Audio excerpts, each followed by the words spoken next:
Lá em Brasília, a gente vai conversar com o Délio Rocha agora, porque alguns ministros vão visitar as comissões técnicas da Câmara dos Deputados nessa quarta-feira. Ontem, o ministro da Economia, Paulo Guedes, desistiu de ir à Comissão de Constituição e Justiça, só vai agora no mês de abril. Inclusive, a possibilidade da CCJ votar a reforma da Previdência, iniciar a análise da reforma da Previdência no dia 17 de abril. Agora, hoje, Délio, esses outros ministros visitam as comissões. Bom dia para você.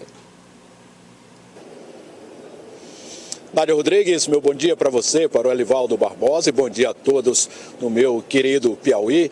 Pois é, Nádia, hoje vai ser um dia muito movimentado aqui no Congresso Nacional. Somente na Câmara, Nádia, nas comissões temáticas, 4 ministros vão ser questionados. E aí falo do Bento Costa, de Minas e Energia, do Gustavo Canuto, de Desenvolvimento Regional, Ernesto Araújo, de Relações Exteriores e Ricardo Vélez Rodrigues, de Educação. Todos eles vão ter que falar das prioridades do governo para este ano e falar de algumas da atuação deles nas suas respectivas pastas. E na Comissão de Relações Exteriores, a gente vai ter um representante piauiense, o deputado Flávio Nogueira, que também vai questionar o ministro Ernesto Araújo sobre a política externa brasileira. E o deputado Flávio Nogueira até está aqui com a gente nesse momento, e eu queria começar uma entrevista com ele, questionando, deputado, existe um movimento aí no Congresso de retaliação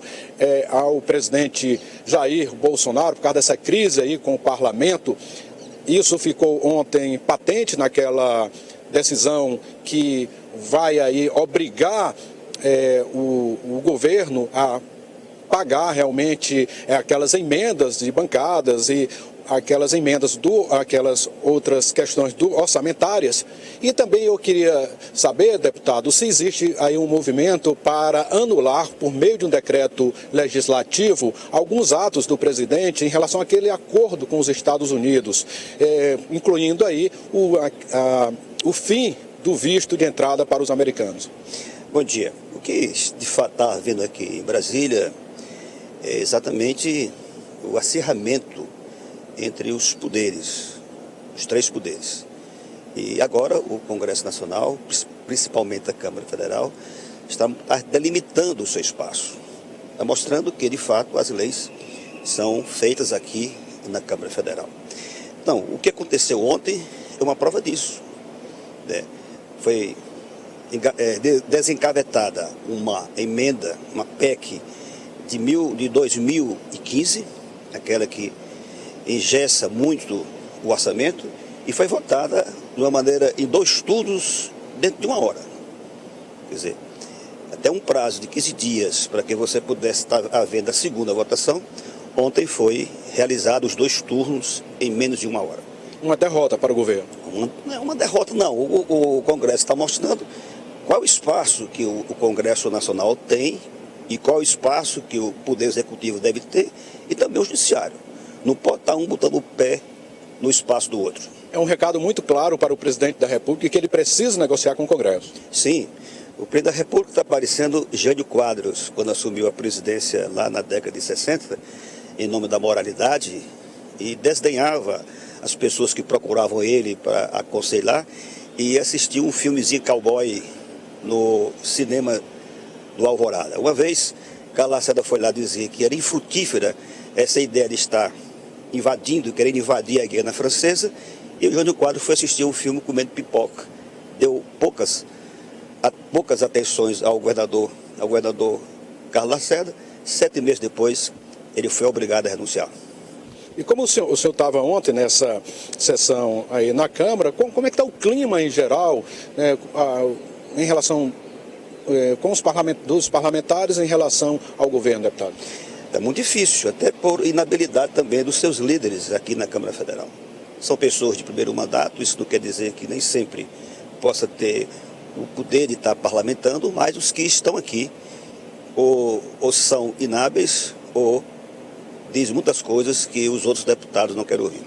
Falando em negociação, como está aí a definição dos cargos federais no Piauí? O senhor deu sugestões de alguns nomes? Tomamos, né? Sugestão, o líder da bancada, o Atila Lira, conversou com todos e a indicação será do INSS. Deputado, e só para encerrar aqui rapidinho, como está aí a expectativa em relação à tramitação da reforma da Previdência aí no meio dessa crise toda? Agora está toda desmantelada, né? Desarticulada. Mas eu posso dizer que o presidente Rodrigo Maia tem intenção de que essa reforma possa ser votada.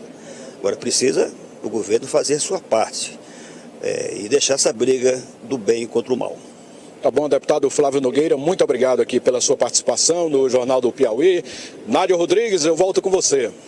Obrigada, Délio. Jornal do Piauí só mais tarde, tá? A partir do meio-dia com o Joelson Jordani. Obrigada, Délio Rocha, ao vivo lá de Brasília. O deputado Flávio Nogueira, que fez críticas aí ao governo federal, mas disse que vai indicar cargos do INSS. Fica complicado, né, Livaldo? Complicado, Nádia. Eu também só acredito quando isso realmente se efetivar. Porque eu imagino que cargo você concede, você garante para aliados, né? O PDT é um partido que já vetou, inclusive, deputados para compor como relator a Comissão Especial da Previdência, já fechou questão em votar contra a proposta do governo que está tramitando lá no Congresso da Câmara Federal. Então tem uma postura bem de oposição. Então como é que o parlamentar, presidente do partido, vai ter esse espaço aqui no estado do Piauí? Agora também é dar tempo ao tempo, porque a situação está muito confusa em relação até mesmo os aliados declarados do presidente Jair Bolsonaro em relação a espaços na estrutura administrativa do governo federal nos estados. Vamos à última de hoje, Livaldo. Olha, Nádia, o ex-deputado estadual Robert Rios Magalhães, do Democratas, é ou não é oposição ao prefeito Firmino Filho?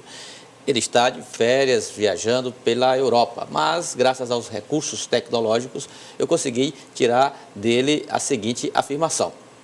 Reconhece que foi aliado do prefeito Firmino Filho nas duas últimas eleições. Agora, para frente, a situação é completamente diferente. Ele defende o que chama de Teresina diferente e deixa clara a tendência de marchar com a oposição na eleição de 2020. Aí eu perguntei, bom, ex-deputado, e como fica, por exemplo, a sua indicação para a Fundação Cultural Monsenhor Chaves? Ao que se sabe, lá é um cargo indicado com a sua influência. Ele me veio com essa, abre aspas. Não sei onde fica, nunca fui lá, não tem ninguém do meu interesse nesse cargo. Fecha aspas. Disse ainda Robert Rios que não estará no palanque com o senador Ciro Nogueira em 2020. Certo, Livaldo. Os recursos tecnológicos foi o WhatsApp, né? Exatamente, tá isso aí Obrigada é infalível. Pelas informações. Um ótimo dia, até amanhã aqui no Notícia, Livaldo. Grande abraço, e outras Nádia, informações já na coluna Tempo Real, no cidadeverde.com.